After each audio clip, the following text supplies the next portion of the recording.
सूरदास जी बड़ा सुंदर एक भाव कहते हैं, श्याम कमल पद नख की शोभा, जे नख चंद्र इंद्र सिर पर से, शिव विरंची मन लोभा, श्याम कमल पद नख की शोभा। कह रहे जे नख चंद्र सनक मुनि ध्यावत और नहीं पावत भर माही। जो चरण कमल सनकादिक अपने ध्यान में भी नहीं पाते, ध्यान में भी नहीं पाते। जे नख चंद्र सनक मुनि ध्यावत और नहीं पावत भर माही, ते नख चंद्र प्रगट ब्रज जुवती निरख निरख हर्षाही। ब्रज की गोपियां उन नख चंद्रों का निरंतर दर्शन कर करके आनंदित होती हैं, आह्लादित होती हैं।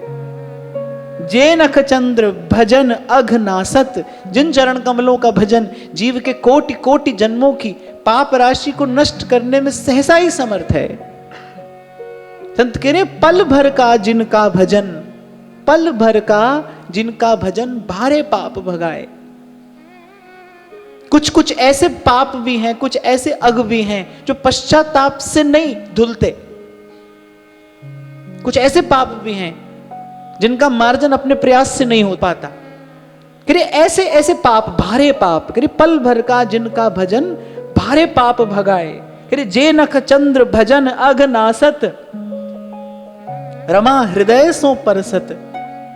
मन ही मन अपने हृदय के गाढ़े अनुराग से भगवती लक्ष्मी जिन चरण कमलों का सतत निरंतर संवाहन करती हैं, कह रहे सूर श्याम नख चंद्र विमल छवि और गोपी जन मिल परसत। के लिए गोपांगनाएं अपने कोमल कर कमलों से उन चरण कमलों को दुलराती हैं। ऐसे आपके चरण कमल, गोपी कह रही है ऐसे आपके चरण कमल, ते पदाम्बुजम, ऐसे आपने चरण कमल हमारे हृदय मंदिर में प्रतिष्ठित करिए।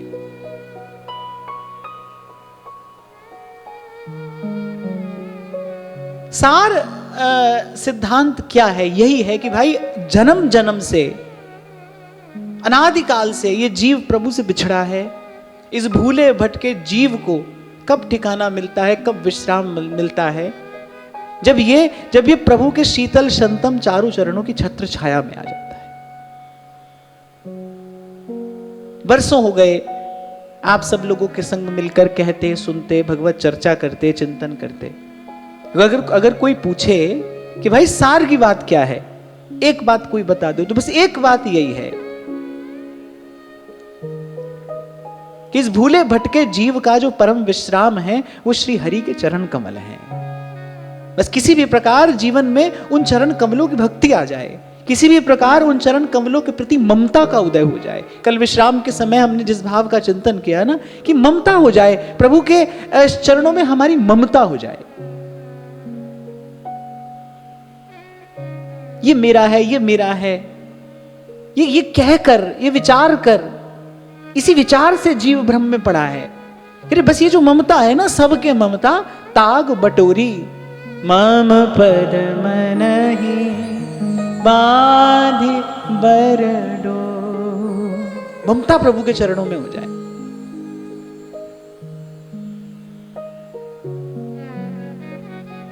तो चतुर गोपांगनाएं अनेक अनेक सुंदर सुमधुर संबोधन देकर अपने प्राण प्रियतम को रिझा रही हैं, मना रही हैं। अब अंतर्यामी ने पूछा, जो हृदय में बैठे नटनागर जो इस लीला का विस्तार कर रहे हैं, उन्होंने पूछा कि अच्छा ठीक है, तुम्हारे सन्मुख भी आ जाऊंगा, तुम्हारे मस्तक पर अपना कर कमल भी पधरा दूंगा,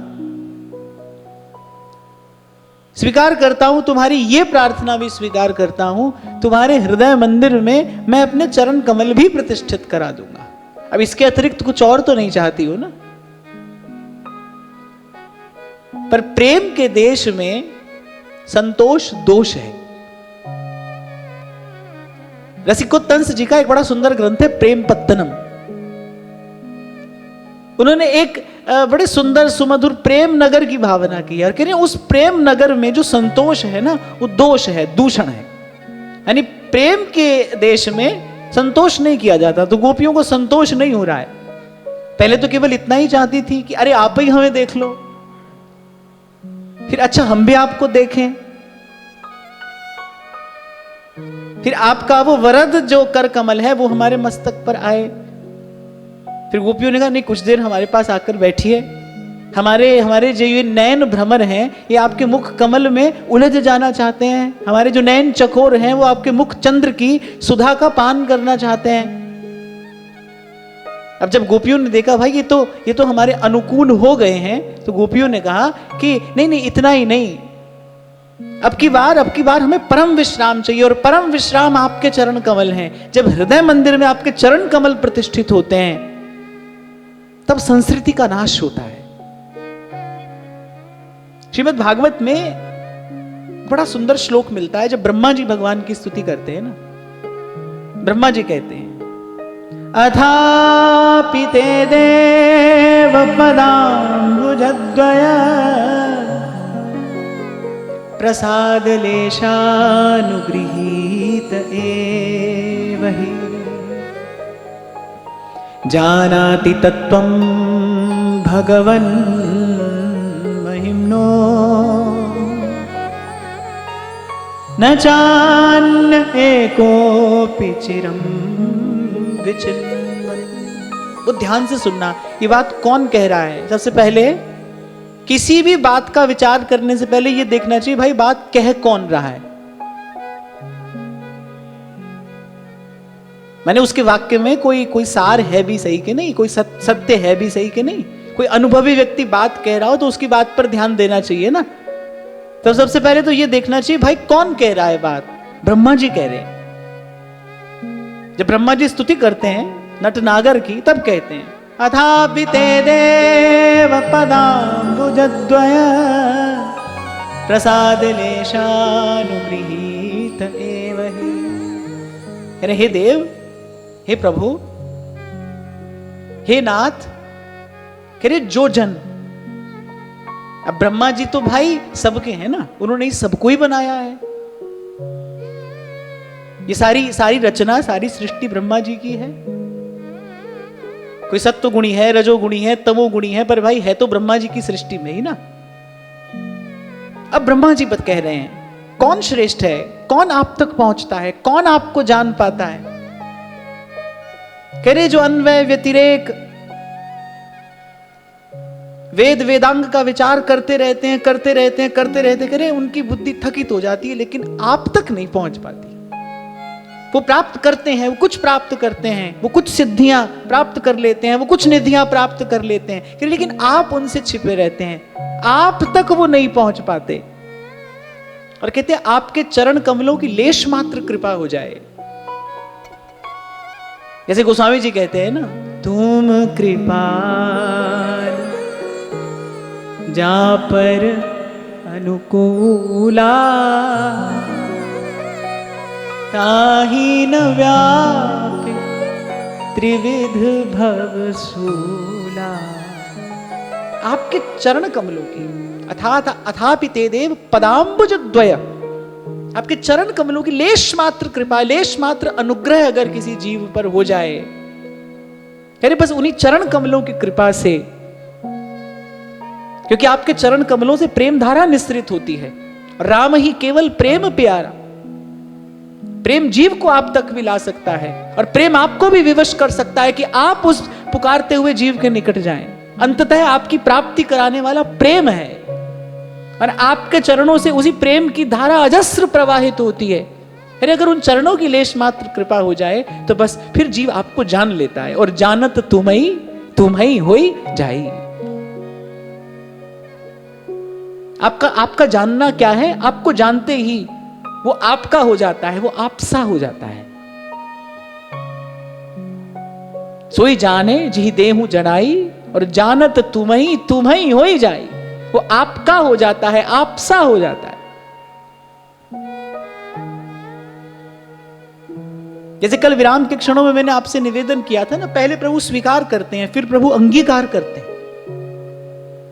जीवन में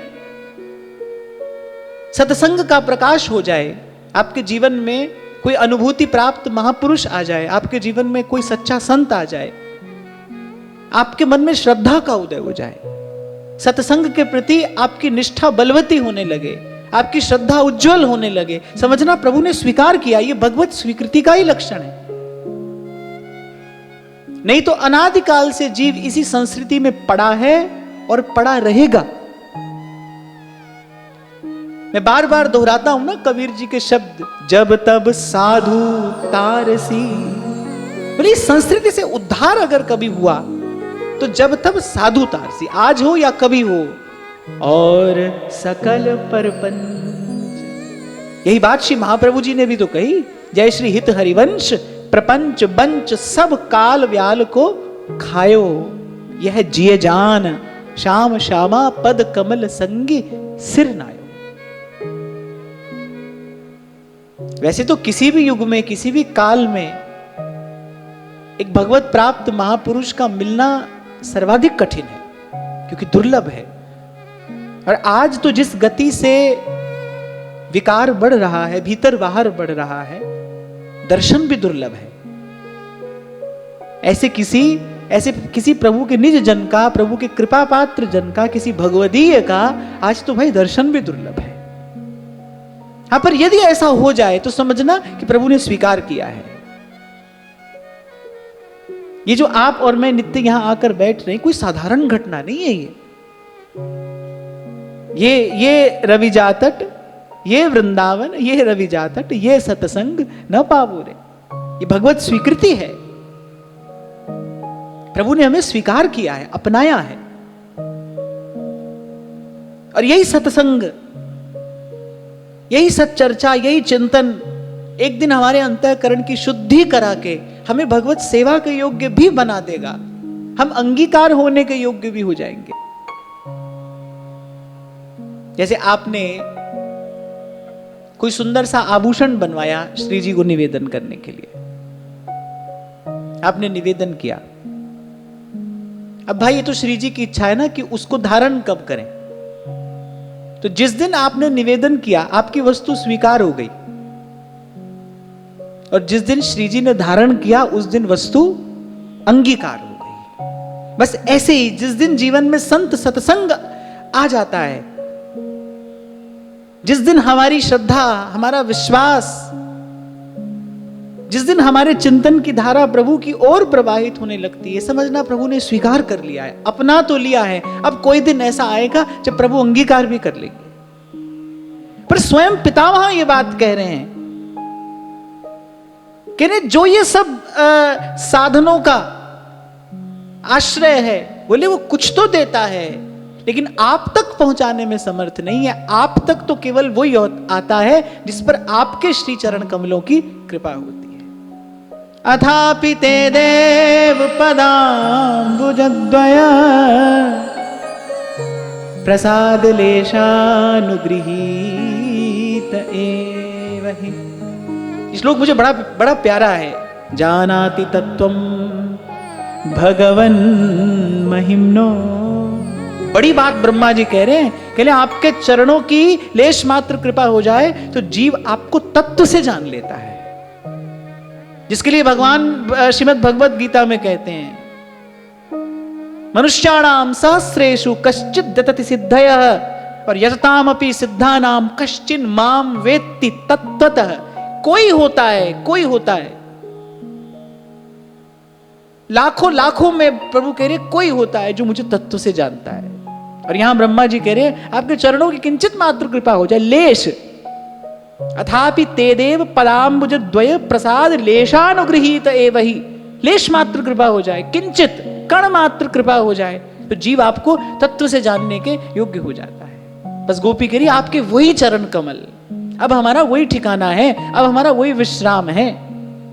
सिमटते सिमटते गोपी की भाव भक्ति, गोपी की भजन भावना अत्यंत परिष्कृत हो गई है कि प्रभु अब आपके चरणों के अतिरिक्त न कोई आश्रय है, न हम चाहती हैं। ये वस्तुतः श्री कृष्ण का अंतर्हित हो जाना है क्या? क्यों घटी ये घटना?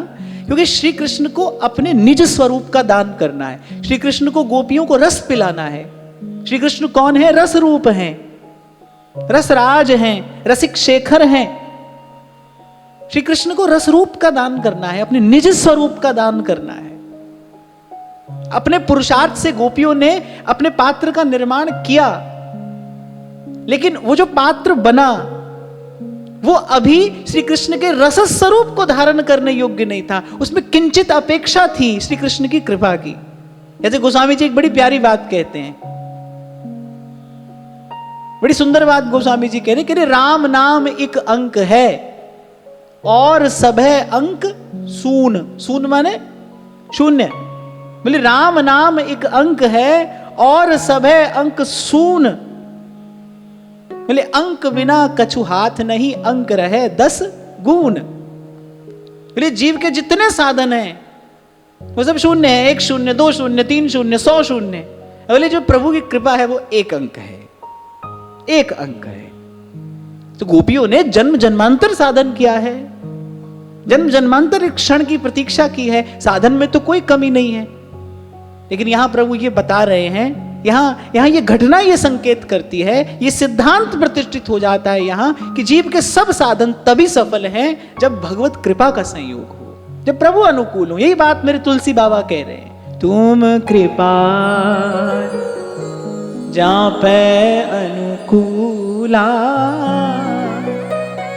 ताहि न व्यापी त्रिविध भवसूला। तो गोपी करिए, कृपा करिए, अपने चरणों की छां बिठा लो प्रभु, अपने चरणों की छां।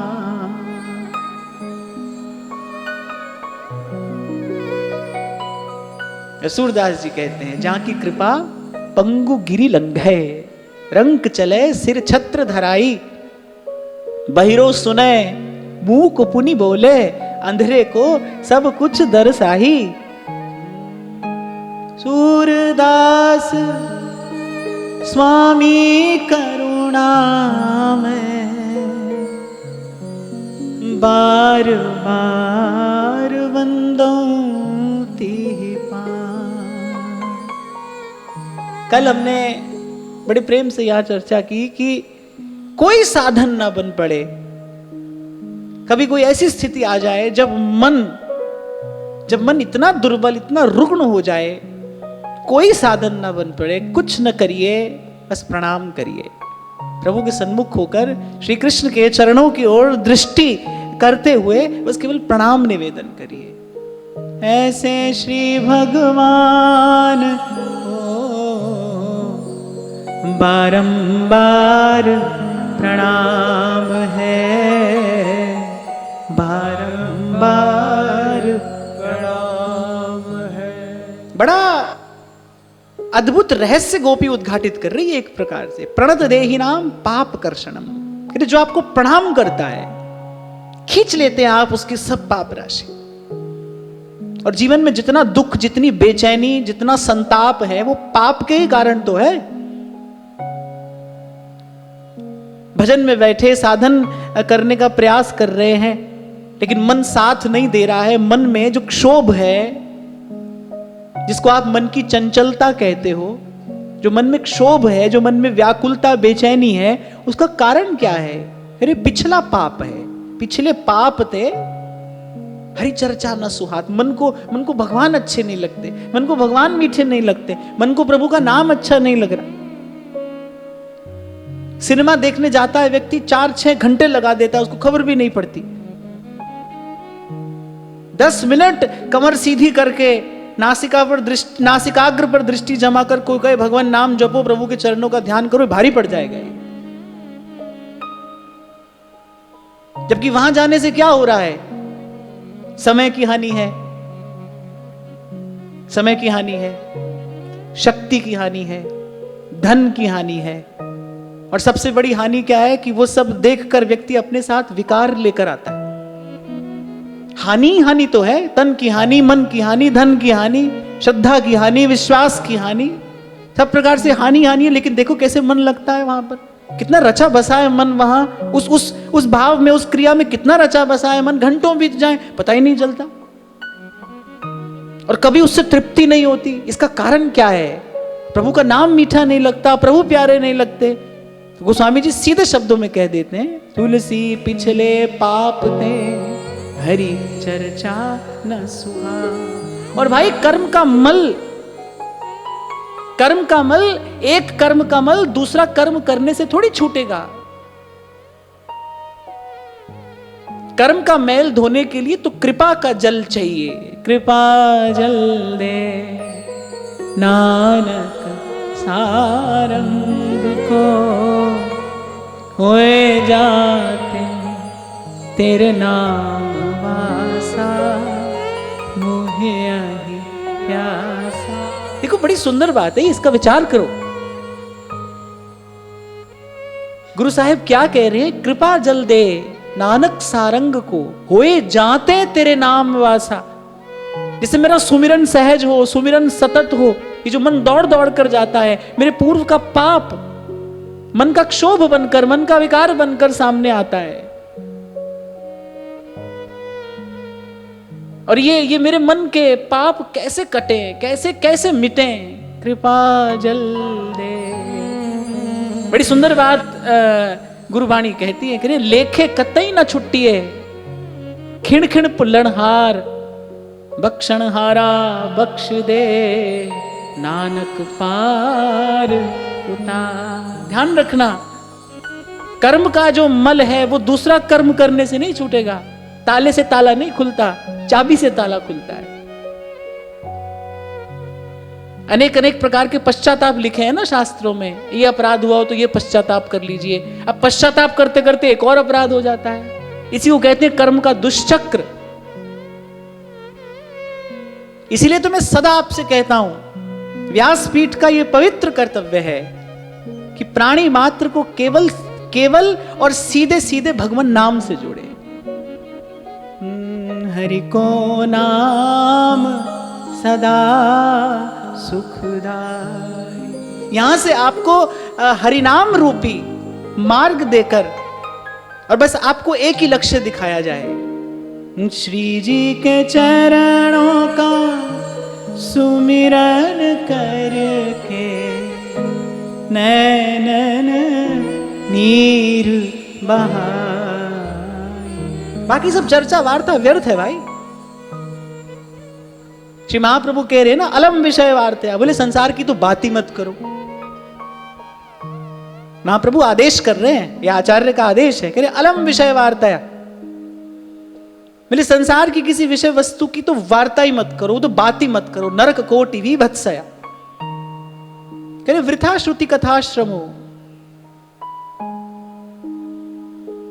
मेरे वेद वेदांग क्या कह रहे हैं? बोले ये इसमें भी व्यर्थ परिश्रम न करो। परम तुमम राधिका पद रसे मनो मज्जतु। थोड़ा समय है भाई, क्षणभंगुर जीवन है। कलयुग के मनुष्य के पास सामर्थ्य है ही कितनी। रोगों का घर ये शरीर है। युवा अवस्था में तो आज शरीर को रोग घेर लेते हैं। न शरीर में बल है, न शक्ति है, न बुद्धि के पास मेधा है, प्रज्ञा है, कुछ भी तो नहीं है। इसीलिए सत्पुरुषों ने बहुत विचार करके बस यही मार्ग नियत किया है कि सीधे सीधे हरि भजिए। हरि को नाम सदा सुखदाई। जाको सिमर अजामिल उधर्यो, गणिका हूं गति पाई। हरि को नाम सदा सुखदाई। आज ये करो, कल वो करो। आज इधर जाओ, कल उधर जाओ।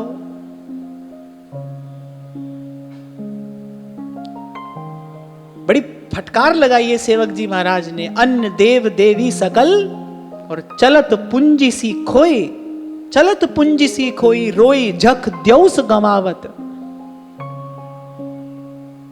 सेवक जी तो कह रहे हैं, बोलिए जीवन की दुर्दशा करना है। आज यहां कल वहां, आज ये विधि कल वो विधि। सब एक और रख के, सबको दूर से प्रणाम करके, वृंदानि सर्व महताम अपहाय दूराद वृंदाटवी मनुसर प्रणयेन चेतः, प्रेम से,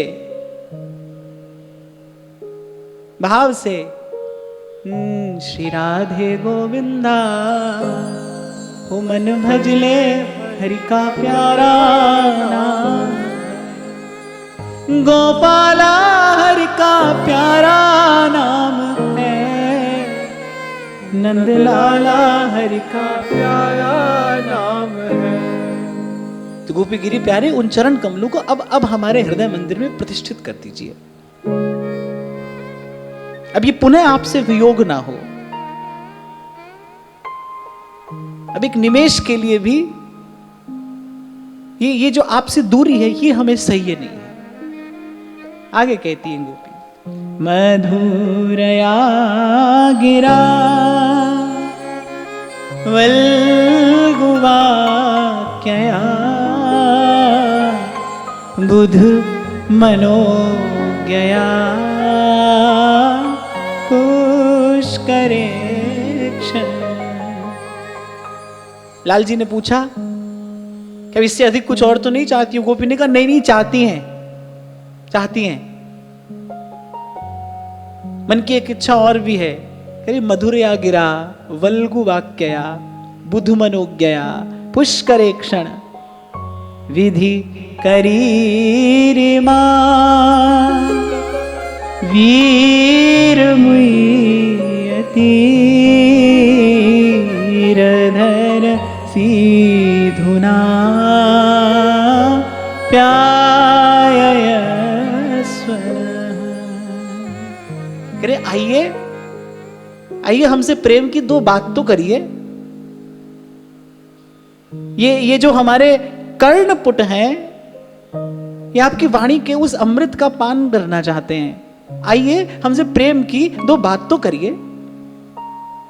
कह रहे आपकी वाणी का गुण क्या है? मधुर या गिरा, मधुरातीति मधुरः।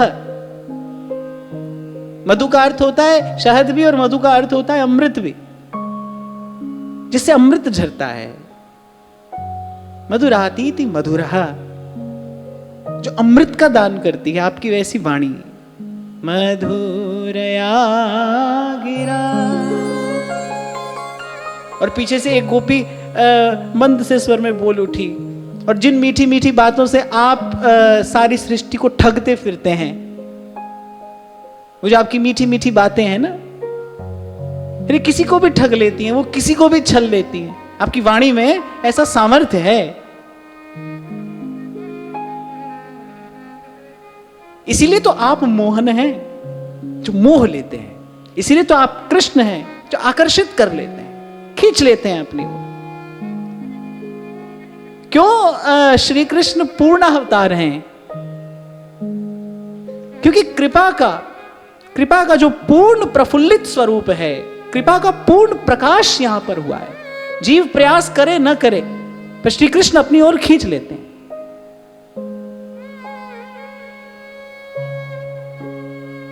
तो गोपी कहती है कि वो जो आपकी मधुर वाणी है, मधुरया गिरा।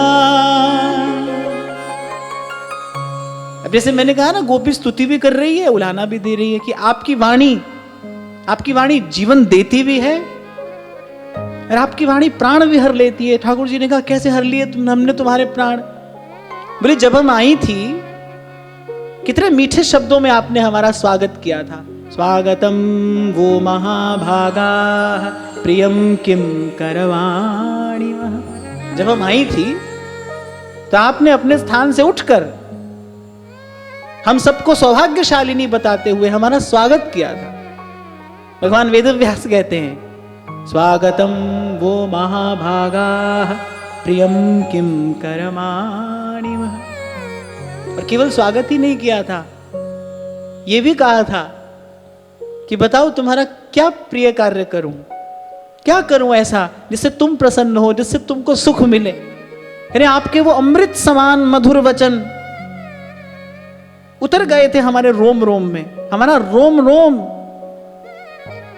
आनंद से झनकृत हो उठा था आपके उन शब्दों को सुनकर। और फिर थोड़ी देर के बाद जब आपने ये कहा प्रतियात ततो गृहान, जाओ अपने घर वापस लौट जाओ, ये आधी रात को यहां क्यों आ गई? बोले एक कुछ क्षण पहले तो आप कह रहे हैं कि तुम्हारा स्वागत है, बताओ बताओ क्या तुम्हारा प्रिय कार्य करूं, कौन सी तुम्हारी सेवा करूं? और बोले कुछ क्षणों के बाद कहा कि अरे ये आधी रात को क्यों आ गई इस प्रकार किसी पर पुरुष के निकट? ये तो तुम जैसी कुलीन स्त्रियों को शोभा नहीं देता, जाओ अपने घर को लौट जाओ। और जैसे ही आपने ये कहा था अपने घर को लौट जाओ, ऐसा लगा जैसे किसी ने हमसे हमारे प्राण खींच लिए हो। आपके शब्द हैं, जीवन दान भी करते हैं, और आपके शब्द हैं जिन्होंने हमारे हमारे प्राण खींच लिए। मृत्यु तुल्य कष्ट हुआ हमको आपके मुख से ये सुनकर कि वापस लौट जाओ। कल मैं आपसे कह रहा था ना भाई, जो आपको सुख देगा वो दुख का कारण भी बन सकता है। जिससे आज बड़ा सुख मिल रहा हो और संसार में तो आप इसका नित्य अनुभव कर सकते हो, जिससे बड़ा सुख मिल रहा हो उसी से असह्य पीड़ा भी मिलती है। हाँ, बात यहां पर सिर्फ इतनी है, भेद यहां केवल इतना है कि संसार से मिलने वाला वो सुख भी पीड़ा रूप है, दुख भी पीड़ा रूप है, और यहां श्री कृष्ण से मिलने वाला सुख भी आनंद स्वरूप है और पीड़ा भी आनंद स्वरूप है। इतना भेद है, क्योंकि जैसा जल हो कूप में वैसा बाहर आए। कि खारे पानी का कुआं है, आपका पात्र सोने का हो तो भी खारा पानी बाहर आएगा, पीतल का हो तो भी खारा पानी बाहर आएगा। श्री कृष्ण अमृत सिंधु हैं, वहां योग्य अयोग्य कोई भी जाए उसको अमृतत्व की ही प्राप्ति होगी। क्रोधी कामी भयो रूप तिन हरि को कियो, राखी ताकि पैज शरण अपनी कर लियो। तो यहां गोपी एक प्रकार से श्री कृष्ण की वाणी का गुण बता रही है। 3 गुण तो हैं आपकी वाणी में प्रमुख। सबसे पहले तो वो बड़ी मीठी है, मधुरया गिरा। फिर कह रहे वल्गु वाक्य, जो आपकी वाक्य रचना है। वाणी में 4 गुण होने चाहिए। सबसे पहले तो स्वर मीठा हो, स्वर मीठा, स्वर में मिठास हो। फिर आप जिन शब्दों का चयन कर रहे हैं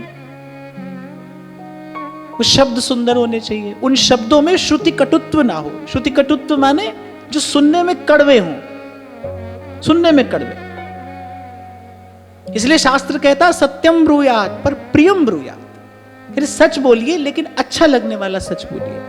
कहने का तात्पर्य है कि सत्य ऐसे कहिए जो दूसरे को अच्छा लगे।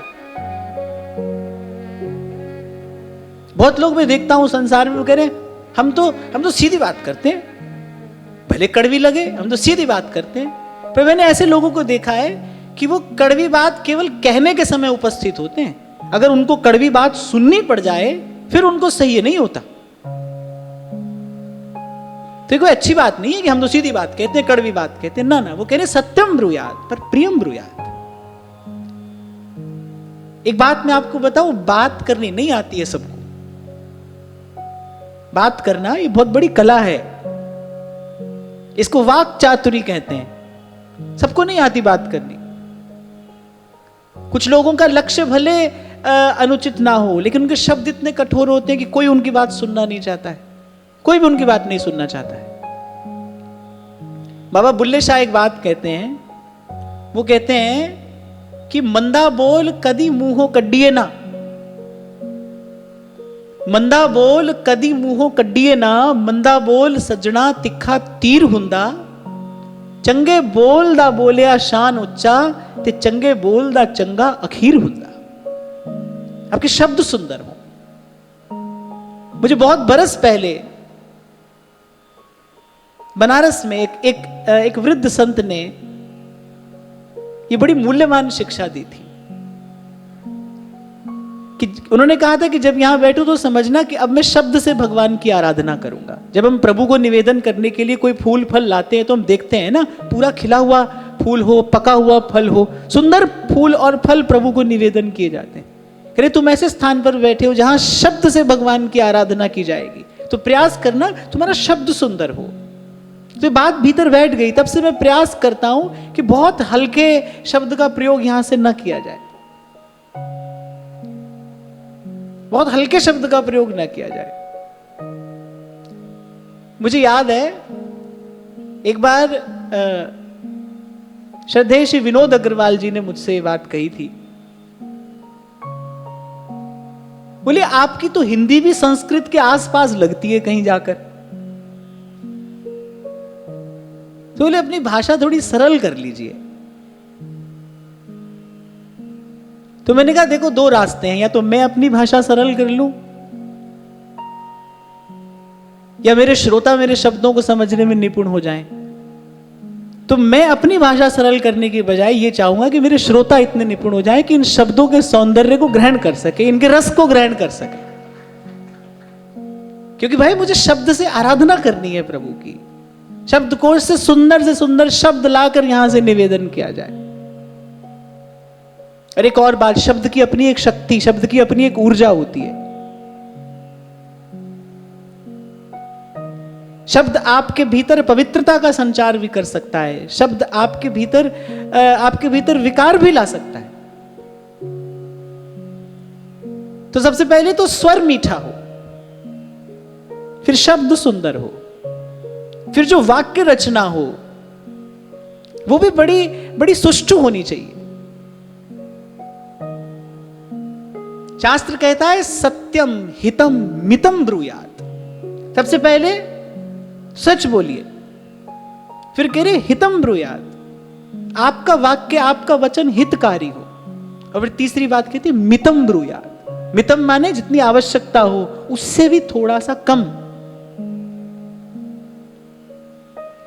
प्रसंग आया है तो मैं निवेदन कर रहा हूं, वाणी का अपव्यय करने से, वाणी का अपव्यय होने से आपकी मानसिक शक्तियों का ह्रास होता है, शारीरिक शक्ति का नहीं, मानसिक शक्ति का। इसीलिए सब महापुरुषों ने मौन की महिमा गाई है। सब महापुरुषों ने अपने जीवन में मौन को धारण किया है, मौन का लाभ लिया है।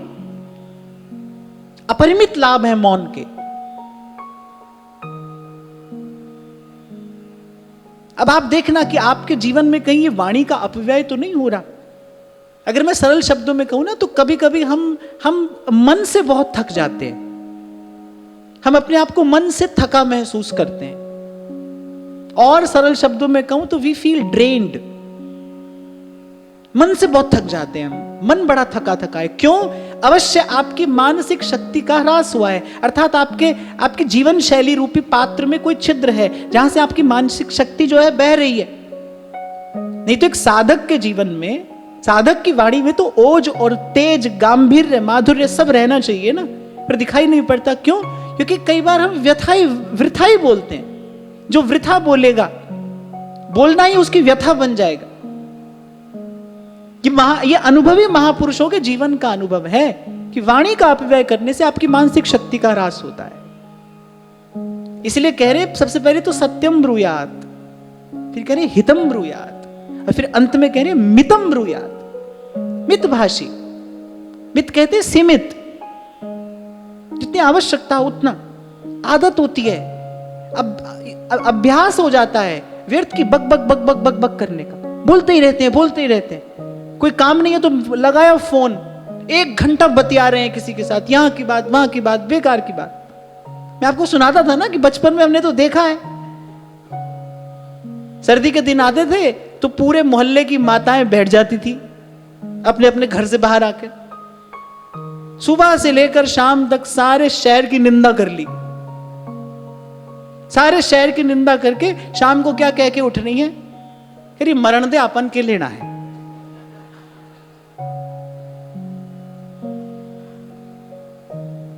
आप सबकी भाव भंगिमा बता रही है कि आपने भी ये काम कभी ना कभी तो किया है। सही से व्यर्थ में यह अभ्यास है। क्या होगा? आपकी मानसिक शक्ति बह जाएगी। आप तन से भले ना थको, पर आप मन से थक जाओगे। ये प्रसंग आया तो ये महत्वपूर्ण बात है, साधक के लिए तो बड़ी महत्वपूर्ण है। इसीलिए महापुरुषों ने अपने आप को अनावश्यक जन संसर्ग से बचाया है। सेवक जी महाराज कह रहे ना, गुप्त प्रीति को भंग, संग प्रचुर अति देखियत, नाहिन उपजत रंग, श्री हरिवंश कृपा बिना। गुप्त प्रीति को भंग, संग प्रचुर अति देखिए, बहुत संग बढ़ जाएगा तो अनावश्यक चर्चा होगी, यहां की बात वहां की बात, निस्सार बात। देखने और बोलने से बहुत शक्ति का व्यय होता है, देखने से भी और बोलने से भी, और उसमें भी सर्वाधिक व्यय होता है वृथा भाषण करने से, व्यर्थ की बात बोलने से। आपकी वाणी का बल चला जाएगा, आपकी वाणी का तेज चला जाएगा। जिन महापुरुषों के जीवन में मौन होता है, उन महापुरुषों का मौन उनको वाक सिद्धि की ओर ले जाता है। उनके वाक में शक्ति आती है, फिर उनका शब्द प्रकृति आदर से स्वीकार करती है। वो जो कहते हैं सो होता है। कहते हैं ना, साधु बोले सहज सुभाए, साधु का कहा वृथा नहीं जाए। साधु के जीवन में क्या है? जीवनी शक्ति का संरक्षण है, संयम है। आप जितना मौन रहेंगे, आपकी वाणी उतनी तेजस्वी नहीं होती चली जाएगी, आपकी वाणी में तेज होगा, किसी के हृदय तक पहुंचेगी आपकी बात। आपके शब्द किसी के जीवन में परिवर्तन ले आएंगे, आपके शब्द किसी का समाधान बन जाएंगे। समाधान, आपके शब्दों से किसी की समस्या का समाधान हो जाएगा। तो सत्यम ब्रूयात, हितम ब्रूयात और मितम ब्रूयात। खैर, हम तो श्री कृष्ण की वाणी की बात कर रहे थे, तो गोपी कह रही है कि मधुर या गिरा और वल्गु वाक्य, वल्गु वाक्य। ऐसी सुंदर वाक्य रचना प्रभु करते हैं, ऐसी सुंदर वाक्य रचना। पहले तो जब प्रभु बोलते हैं तो बोलने वाला ऐसा हो, मधुराधिपते अखिलम मधुरम। फिर उसका स्वर, प्रभु का स्वर कैसा है? अब भाई जिसने सुना है वही जानता है, कहा नहीं जा सकता कैसा है। उपमाएं तो अनेक अनेक हैं, पर जिसने श्रवण किया है वो जानता है। फिर मधुरया गिरा, फिर अमृत का वर्षण करती आपकी वाणी, और फिर वल्गु वाक्य।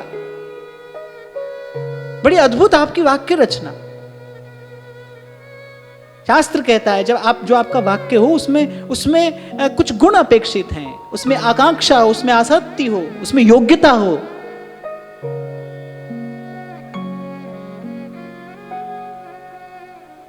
इसलिए ये आज थोड़ा आवश्यक प्रतीत हुआ, तो मैंने आपको निवेदन किया, अपनी वाणी का अपव्यय ना होने दीजिए, अपनी शक्ति का ह्रास ना होने दीजिए। यही एक बहुत बड़ा कारण है कि बरसों बरस भजन साधन करते करते भी साधक के जीवन में आध्यात्मिक उन्नति जितनी होनी चाहिए उतनी नहीं हो पाती है। कहीं ना कहीं से उसकी ऊर्जा शक्ति बहती रहती है। देखो, ये पात्र, ये आपका जो घट है, ये जब भीतर से भर जाएगा ना लबालब, तभी आनंद की अनुभूति होगी। और जब तक पात्र में छिद्र होगा, पात्र कैसे भरेगा?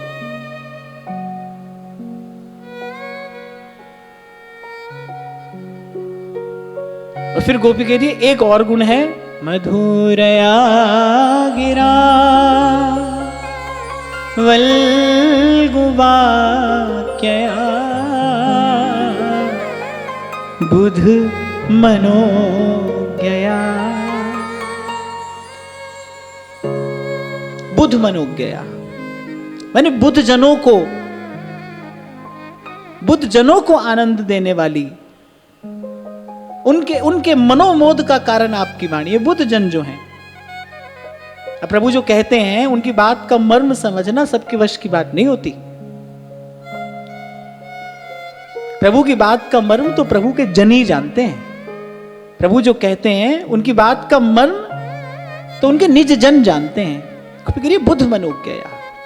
अच्छा, विद्वानों ने यह भी अर्थ किया है, बोले वो अबोध हो या सुबोध हो, वैसे तो आपकी वाणी सभी को ही आनंद देती है, पर उसमें भी जो बुद्ध जन हैं, उनके मन को तो विशेष मोद प्राप्त होता है आपकी वाणी से। अरे वो जो आपकी वाणी है जिससे अमृत स्रवित होता है, वो जो आपकी सुंदर वाक्य रचना है, वो आपकी वो वाणी, वो आपके वो शब्द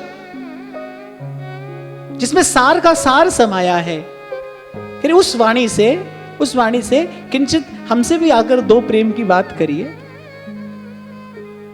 विधि करीरिमा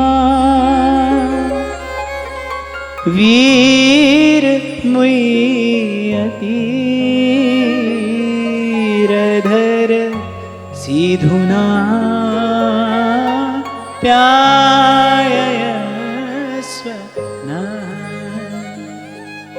अब यहाँ स्पष्ट रूप से गोपी श्री कृष्ण से निवेदन कर रही है कि प्यारे हमको आप अपने अधरामृत का दान करिए।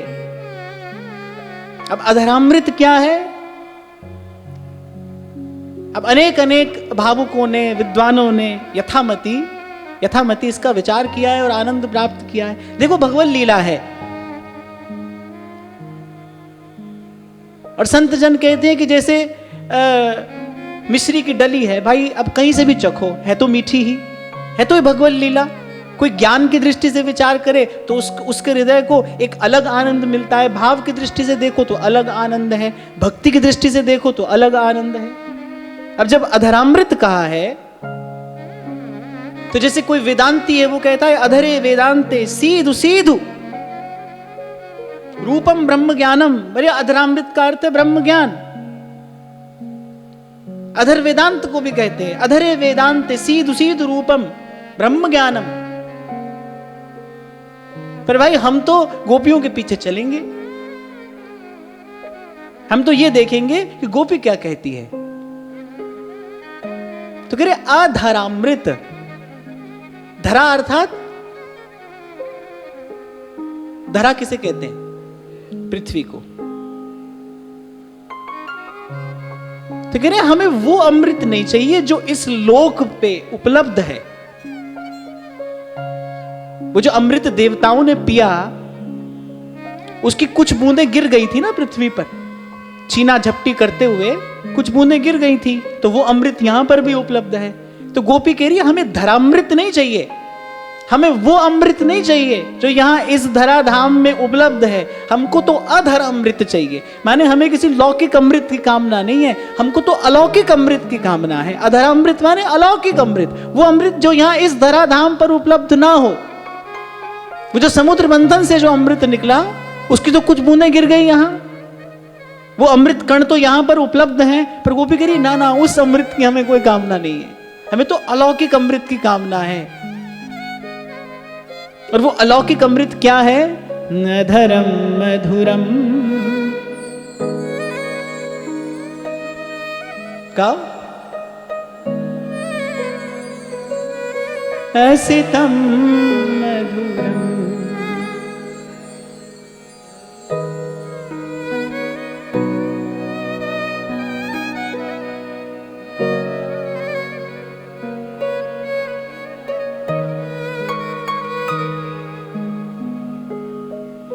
चलो सीधे सीधे से मधुराष्टक नहीं गा रहे तो कर ही रहे हो ना।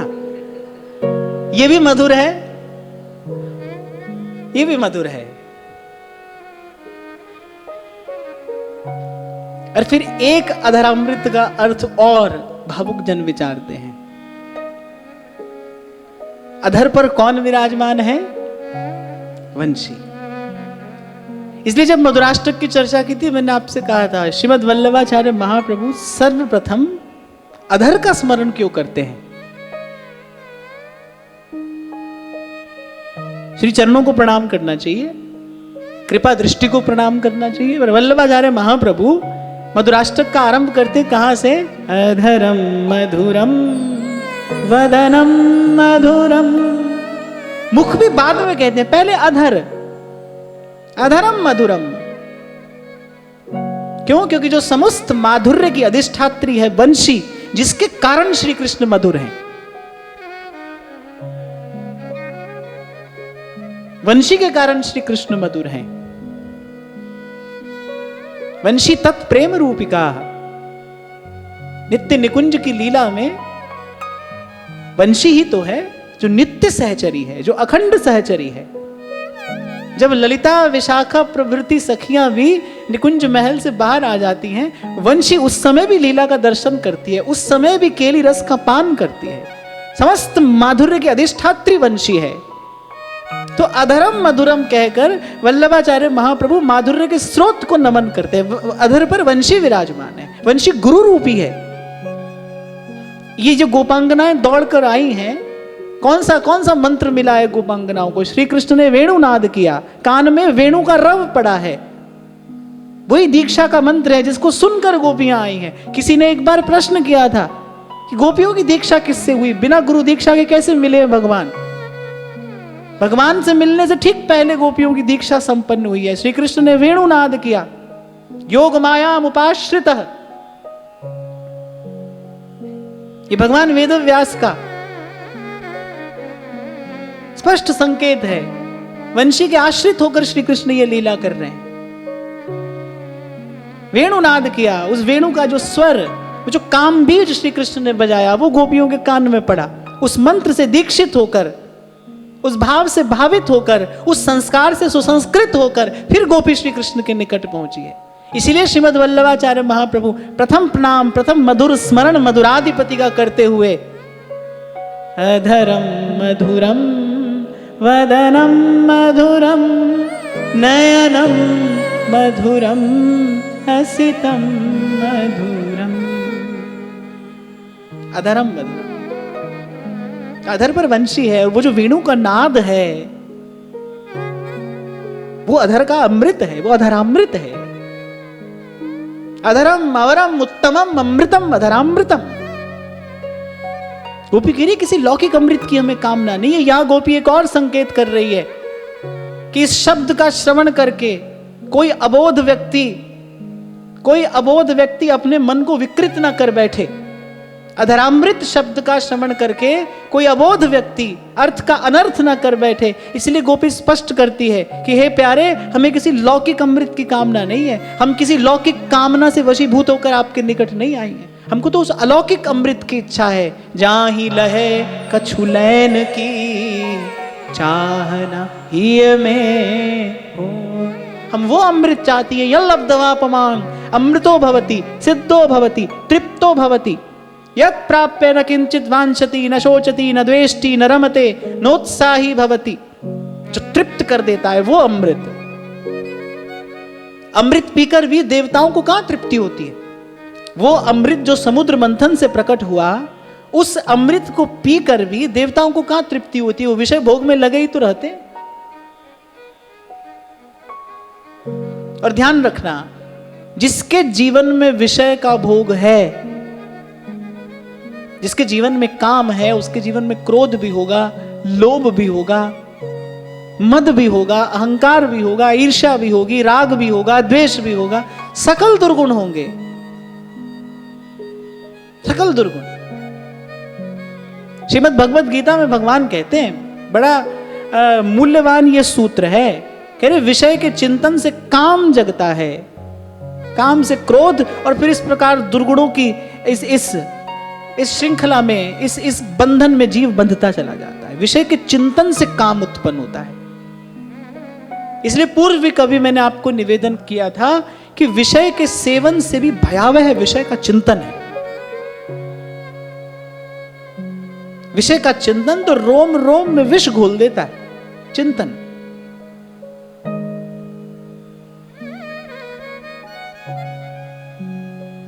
आप भक्तमाल का अध्ययन करिए, आप देखिए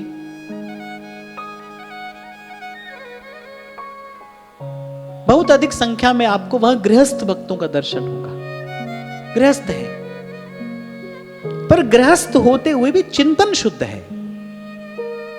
चिंतन जो है वो भगवत परायण है। एक एक चेष्टा प्रभु को प्रसन्न करने के लिए की जा रही है।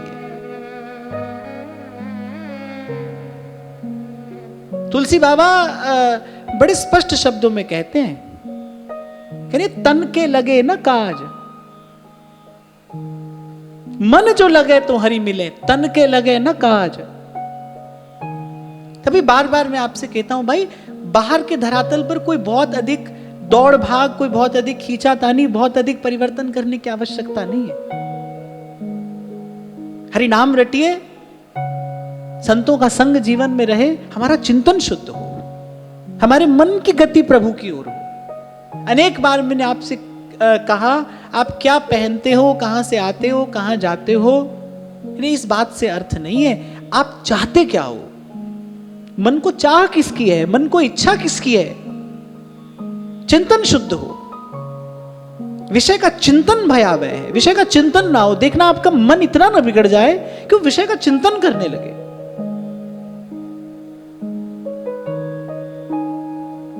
फिर मन को इस बात का विचार थोड़ी रहता है क्योंकि मन के पास बुद्धि नहीं है। मन के पास बुद्धि कहां है, बुद्धि के पास मन नहीं है, मन के पास बुद्धि नहीं है। मन को कहां इस बात का विचार होता है कि आप भजन में बैठे हो, आप मंदिर में बैठे हो, आप गुरुजनों के पास बैठे हो, कहां बैठे हो। मन तो फिर विषय का चिंतन अपने अभ्यास से करता है और निरंतर करता है। तभी तो मुझे आश्चर्य होता है कि कोई कैसे सोच सकता है कि दिन रात विषय वासना में लिप्त रहने के बाद मैं आधा घंटा मंदिर में बैठूं तो समाधि लग जाए, मेरा ध्यान लग जाए। लोग ध्यान लगा लेते हैं, कैसे संभव है। कोई सीताराम सीताराम की चदरिया थोड़ी है कि आप जब चाहो ओढ़ लो, जब चाहो उतार के रख दो, ऐसा थोड़ी संभव है। इसलिए भाई इतना ध्यान रखना मन मैला ना हो जाए, क्योंकि मन ही मिलावे राम से। ये मन ही तो प्रभु को देना है, ये मन ही तो भेंट चढ़ाना है, मन मैला ना हो जाए। इसलिए विषय चिंतन से बचना, विषय चिंतन से बचना, और विषय चिंतन से बचाने वाला केवल संत का वचन है। संत के शब्द आपको विषय चिंतन से बचा सकते हैं। अभी कुछ देर पहले जो मैं आपको कह रहा था ना, जिनके जीवन में संयम है, जिनके जीवन में आत्मशुद्धि है, जिनके जीवन में मौन है, स्वाध्याय है, जिनके जीवन में सात्विकता है, पवित्रता है, सुचिता है, उनके शब्दों में वो ऊर्जा होती है जो किसी विषय चिंतन में जाते हुए मन को रोक भी लेती है, बचा भी लेती है। महामोह तम पुंज जासु बचन रवि करहिनी कर। तभी महाराज वाणी में कहते हैं, अंधकार मह गुरु मंत्र उजारा, गुरु के संग सगल निस्तारा। गुरु का शब्द न मेट कोई, कह नानक नानक हरि सोई। तब संत मांगते हैं, प्रभु मिले हो कोई ऐसो रे भगत, जो माया ते रहत, एक अमृत नाम हृदय में सिंचा। हो कोई ऐसो रे सुखदाई, जिन हरि की कथा सुनाई, तिस भेटे गति होए हमारी, तिस भेटे गति होए हमारी। विषय चिंतन से बचाने वाली संत की वाणी है, गुरु का शब्द है, वो विषय चिंतन से बचा लेता है। सत्संग की श्रेष्ठता, विलक्षणता क्या है? विचार शुद्धि करता है सत्संग। विचार शुद्धि होने से ही कर्म की शुद्धि संभव है। जब तक विचार शुद्ध नहीं होगा तब तक कर्म कैसे शुद्ध होगा? कर्म के मूल में तो विचार है ना। शास्त्र आदि में कर्म शुद्धि की विधि वर्णित है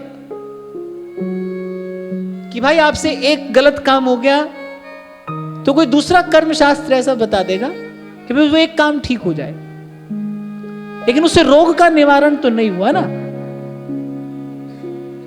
जैसे शरीर में जब वायु का रोग हो जाता है ना, तो कभी किसी अंग में पीड़ा होती है, कभी किसी अंग में पीड़ा होती है, और मूल में क्या है? वायु विकार है। बस ऐसे ही एक कर्म गलत हुआ, आपको कोई कहेगा पश्चाताप कर लो, उससे दूसरा गलत हुआ।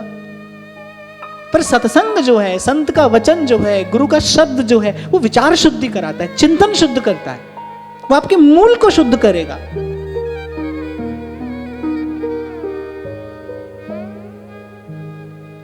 मूल को शुद्ध करेगा। तो ऐसे कोई अर्थ का अनर्थ ना कर ले, इसलिए महापुरुषों ने बहुत सावधानी से, बहुत संभल कर इस प्रेम गीत का विचार किया है। समझना चाहिए, गोपी कह रही है कि किसी लौकिक कामना से नहीं आई है हम आपके निकट, हम तो वो अदेय वस्तु चाहती है। श्री कृष्ण ने कहा भाई अदेय वस्तु का दान तो अनन्य को किया जाता है, जो तुम मांग रही हो वो निश्चित अदेय वस्तु है।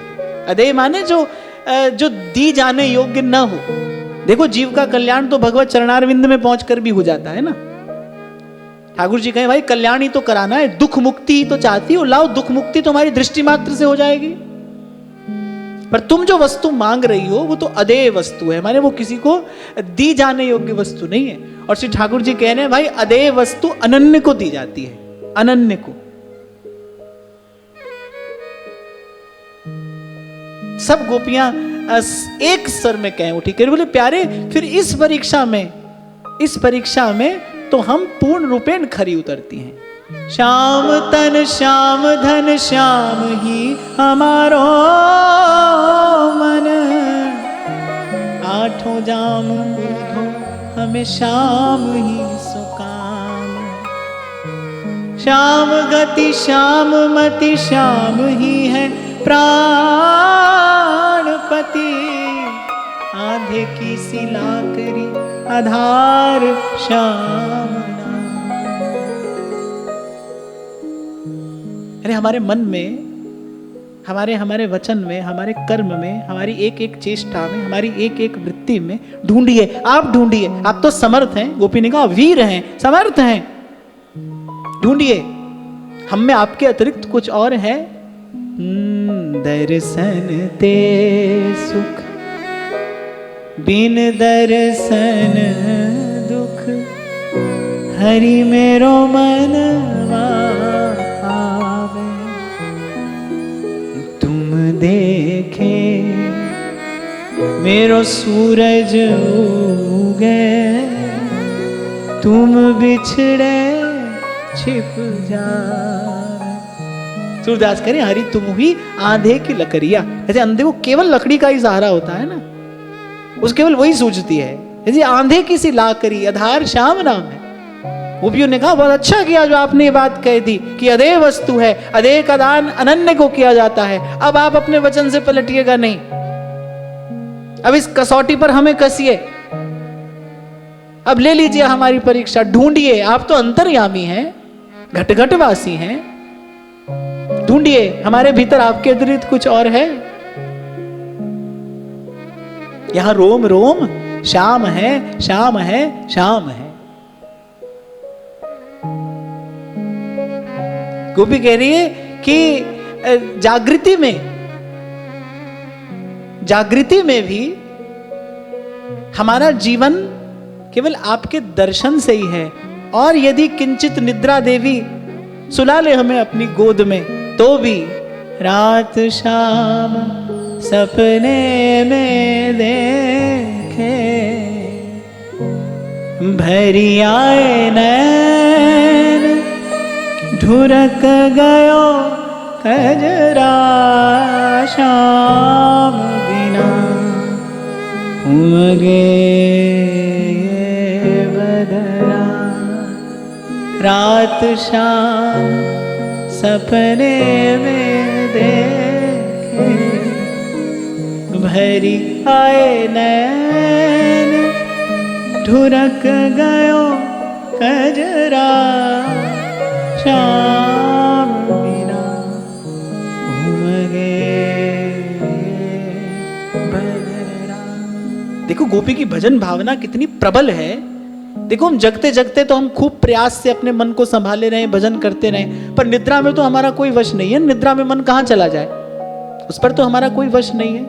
पर गोपी कह रही निद्रा में भी हम अगर देखती हैं, रात शाम सपने में देखे, भरी आए नैन ढुरक गयो कजरा, श्याम बिना उमगे